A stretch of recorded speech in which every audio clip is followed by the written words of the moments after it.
कुछ टाइम पहले आरबीआई ने कैश रिजर्व रेशियो में 50 बेसिस पॉइंट का कट अनाउंस किया। इससे बैंकिंग सिस्टम में 1.2 लाख करोड़ रुपीस का इनफ्लो होगा। अब चलिए इस वीडियो में समझते हैं कि सीआरआर क्या होते हैं। हम सब बैंक में अपने पैसे डिपॉजिट करते हैं। अब बैंक इन डिपॉजिट्स का कुछ पार्ट अलग करके रखते हैं जिन्हें रिजर्व्स कहा जाता है। ये रिजर्व्स दो तरह के होते हैं। पहला सीआरआर यानी कैश रिजर्व रेशियो और दूसरा एसएलआर यानी स्टैट्यूटरी लिक्विडिटी रेशियो। बैंक्स को सीआरआर आरबीआई के पास कैश बैलेंसेस के रूप में मेंटेन करना होता है और ये फोर्टनाइटली बेसिस पर कैलकुलेट किया जाता है।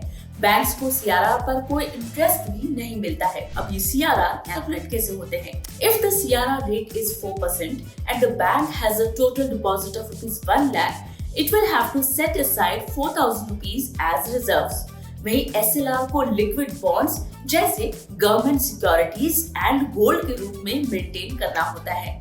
कुछ ऐसा जो आसानी से कैश में कन्वर्ट किया जा सकता है। India currently has a CRR of 4% and SLR of 18%। अब ये रिजर्व्स क्यों मेंटेन होते हैं? हमें पता है कि the bank works on other people money. Bank आपके और हमारे जैसे लोगों के डिपॉजिट किए गए पैसों पर ही आगे काम करते हैं। अगर डिपॉजिटर्स अपना पैसा वापस मांगते हैं तो बैंक को उन्हें पैसा देने के लिए हमेशा तैयार रहना पड़ता है। लेकिन यहाँ भी ये अजम्पशन होता है कि सिर्फ एक सर्टेन परसेंट डिपॉजिटर्स ही अपना पैसा बैंक से विड्रॉ करेंगे। अब अगर कई सारे लोग एक साथ बैंक से पैसा विड्रॉ करने आ जाएं, तो बैंक के लिए ये एक चैलेंज हो सकता है, क्योंकि बैंक के पास जो फंड्स होते हैं वो उन्हें लोन के रूप में ऑलरेडी डिस्ट्रीब्यूट कर चुके होते हैं और ज्यादातर लोन्स लॉन्ग टर्म के लिए दिए जाते हैं, जैसे होम लोन्स। ऐसी सिचुएशन को बैंक रन कहा जाता है। अब वापस रिजर्व रेशियोज पर आते हैं। अगर आरबीआई रिजर्व रेशियोज कम कर देते हैं तो बैंक को कम पैसा रिजर्व के तौर पर रखना पड़ता है आरबीआई के पास।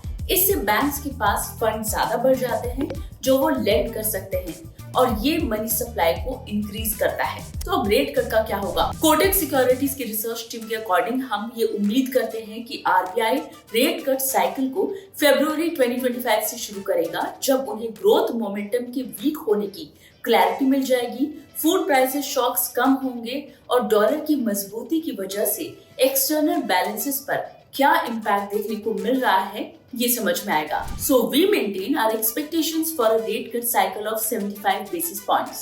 I hope आपको वीडियो देखने के बाद रिजर्व रेशियोज पर क्लैरिटी मिली होगी।